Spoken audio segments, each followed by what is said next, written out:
Hello friends, welcome to Rasi studies. இது உங்கள் சுகன்யா. இன்னைக்கு நம்ம பார்க்க போறதுன்னா JEE advance registration step by step பார்க்க போறோம்.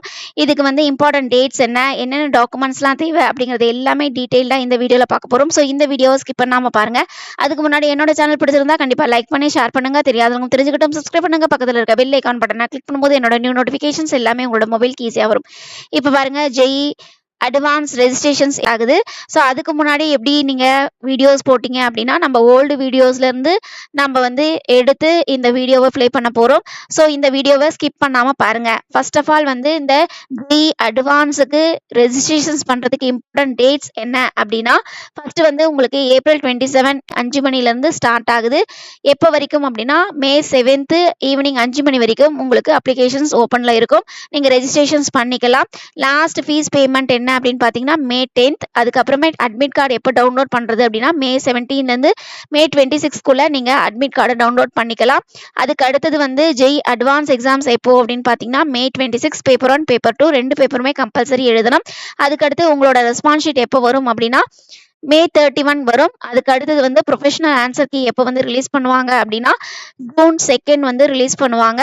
அதுக்கு அடுத்து இந்த ப்ரொஃபஷனல் ஆன்சர் கீக்கு ஃபீட்பேக்ஸ் அண்ட் கமெண்ட்ஸ் கொடுக்கலாம். அது ஜூன் 2 and 3. அதுக்கு அடுத்து உங்களோட final answer key and results எப்போ வரும் அப்படின்னா ஜூன் 9 வரும். அதுக்கு அடுத்து ஆர்கிடெக்சர் ஆப்டிடியூட் டெஸ்ட், அதாவது ஐஐடி கரக்பூர் அண்ட் ஐஐடி ரூர்க்கியில் நீங்கள் ஜெய் அட்வான்ஸ் எக்ஸாம்ஸ் எழுதி ஆர்கிடெக்சர் ஆப்டிடியூட் டெஸ்ட்டும் எழுதி நீங்கள் பாஸ் ஆனீங்க அப்படிங்கிற பட்சத்தில் அந்த பர்டிகுலர் காலேஜில் ஆர்கிடெக்சர் ஜாயின் பண்ணலாம். அதுக்கு உண்டான exam June 9th and 10th registrations பண்ணலாம். அதுக்கடுத்து ஜோசா கவுன்சிலிங் எப்போ ஸ்டார்ட் ஆகுது அப்படின்னு பார்த்தீங்கன்னா ஜூன் 10th ஸ்டார்ட் ஆகுது. அதுக்கடுத்து ஆர்கிடெக்சர் ஆப்டிடியூட் டெஸ்ட் எக்ஸாம் எப்போ அப்படின்னு பார்த்தீங்கன்னா உங்களுக்கு ஜூன் 12. அதோட ரிசல்ட்ஸ் ஜூன் 15 கொடுத்துடுவாங்க. அதுக்கு அடுத்து இந்த ஜெய் அட்வான்ஸ் எலிஜிபிலிட்டி கிரைட்டீரியா என்ன அப்படின்னா, நீங்கள் ஜெய் மெயின்ஸ் எக்ஸாம்ஸ் எழுதி அதில் டாப் 2.5 lakhs பீப்புள்ஸ் இருக்கீங்க அப்படிங்கிற பட்சத்தில் இந்த ஜெய் அட்வான்ஸ் எக்ஸாம்ஸ் எழுதுறதுக்கு எலிஜிபிள். ஸோ அங்கேயே பர்சன்டேஜ் கொடுத்துருப்பாங்க. அந்த பர்சன்டேஜ்க்கு எபோவ் இருக்கீங்க அப்படிங்கிற பட்சத்தில் நீங்கள் பர்டிகுலராக ஜெய் அட்வான்ஸ் எக்ஸாம்ஸ் எழுதுறதுக்கு எலிஜிபிள். ஸோ நீங்கள் ரெஜிஸ்ட்ரேஷன்ஸ் பண்ணலாம். அதுக்கு அடுத்து அந்த பர்டிகுலர் கேண்டிடேட்ஸ், அதாவது ஜென்ரல் இடபிள்யூஎஸ் ஓபிசி என்செல் கேண்டிடேட்டாக இருக்கீங்க அப்படிங்கிற பட்சத்தில் அவங்க 1999க்கு மேலே பிறந்தவங்களா இருக்கணும். அதே மாதிரி எஸ்சி எஸ்டி பிடபிள்யூடி கேண்டிடேட் இருந்தால் 5 years ரிலாக்ஸேஷன்ஸ் கொடுத்துருக்காங்க. அதுக்கடுத்து Jai advance exam maximum 2 years தான் எழுத முடியும். அதாவது 2 consecutive டைம்ஸ் தான் எழுத முடியும். 2023 இல்லைன்னா 2024 எக்ஸாம்ஸ் எழுதலாம். இல்லாட்டி 2024ல் 12th எக்ஸாம்ஸ் எழுதுறீங்க அப்படின்னா 2024 2025 இந்த 2 டைம்ஸ் நீங்கள் எழுதலாம். அதுக்கு அடுத்து பர்டிகுலராக ட்ராப்பர், அதாவது 2023ல் நீங்கள் எக்ஸாம்ஸ் எழுதிருக்கீங்க இல்லைன்னா 2024ல் நீங்கள் எக்ஸாம்ஸ் 12th எக்ஸாம்ஸ் எழுதிருக்கீங்க அப்படின்னா கம்பல்சரி மேக்ஸ் ஃபிசிக்ஸ் கெமிஸ்ட்ரி நீங்கள் 12th படிச்சிருக்கணும் அப்படின்னு சொல்லியிருக்காங்க.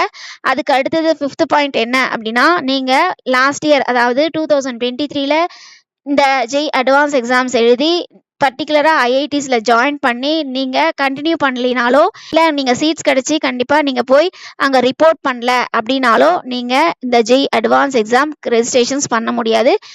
ஸோ அதை பார்த்துக்கோங்க. அதுக்கு அடுத்தது என்னென்ன டாக்குமெண்ட்ஸ்லாம் தேவை அப்படின்னா கிளாஸ் 10th சர்டிஃபிகேட்ஸ் இல்லைன்னா பர்த் சர்டிஃபிகேட்ஸ், அதுக்கடுத்து கிளாஸ் 12th கேட்டகரி சர்டிஃபிகேட்ஸ். நீங்கள் பர்டிகுலராக OBC NCL EWS SC ST கேண்டிடேட்டாக இருக்கீங்க அப்படிங்கிற பட்சத்தில் கேட்டகரி சர்டிஃபிகேட்ஸ் கண்டிப்பாக வேணும். சப்போஸ் கேட்டகரி சர்டிஃபிகேட்ஸ் இல்லை அப்படின்னா டிக்ளரேஷன் ஃபார்ம் கொடுப்பாங்க. அந்த டிக்ளரேஷன் ஃபார்மை நீங்கள் ஃபில் பண்ணி வச்சுக்கலாம்.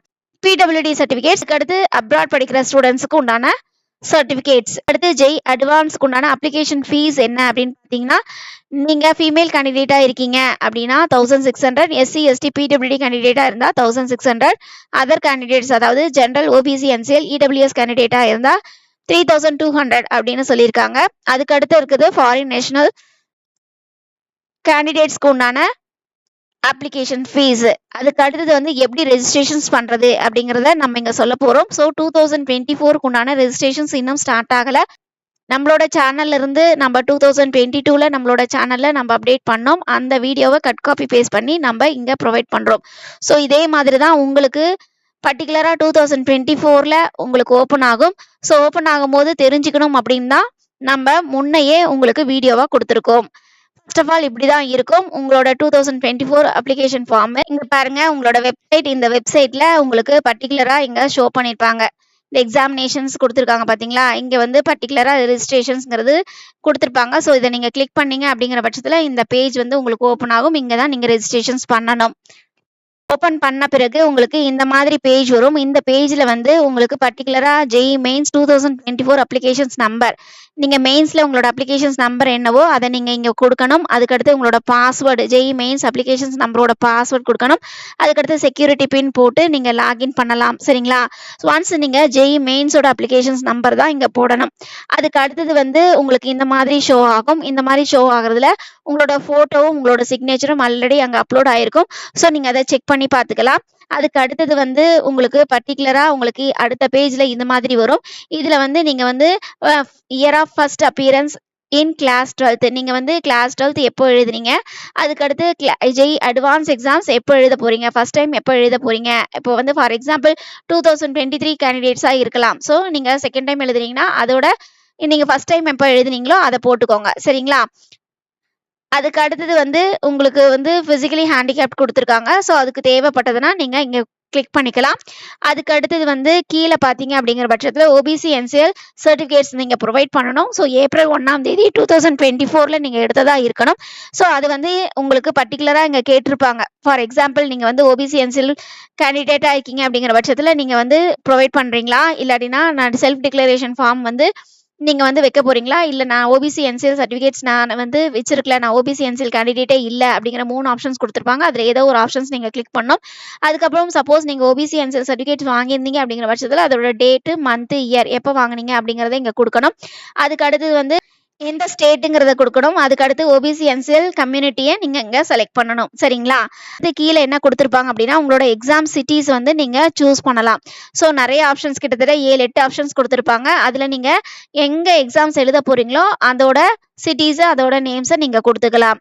அதுக்கு அடுத்தது வந்து இதுதான். ஸோ, இத நீங்க கிளிக் பண்ணி நீங்க வந்து டைப் பண்ணி ஒவ்வொன்னையும் செலக்ட் பண்ணி சூஸ் பண்ணிக்கலாம். அதுக்கு அடுத்தது வந்து உங்களுக்கு கம்யூனிகேஷன்ஸ் டீடைல்ஸ் உங்களோட மொபைல் நம்பர் ஆக்டிவா இருக்கிற மொபைல் நம்பர் குடுக்கணும். அதுக்கடுத்து ஆக்டிவா இருக்க இமெயில் அட்ரஸும் குடுக்கணும். அதுக்கடுத்து கன்ஃபர்ம் மொபைல் நம்பர் குடுக்கணும். ஸோ, உங்களுக்கு வந்து மொபைல் நம்பர் கன்ஃபார்மா எந்த மொபைல் நம்பர்ல இன்ஃபார்ம் பண்றதுங்கிறது அந்த நம்பரையும் குடுத்துக்கோங்க. இமெயில் அட்ரஸ் கன்ஃபர்ம் இமெயில் அட்ரஸும் குடுத்துக்கோங்க.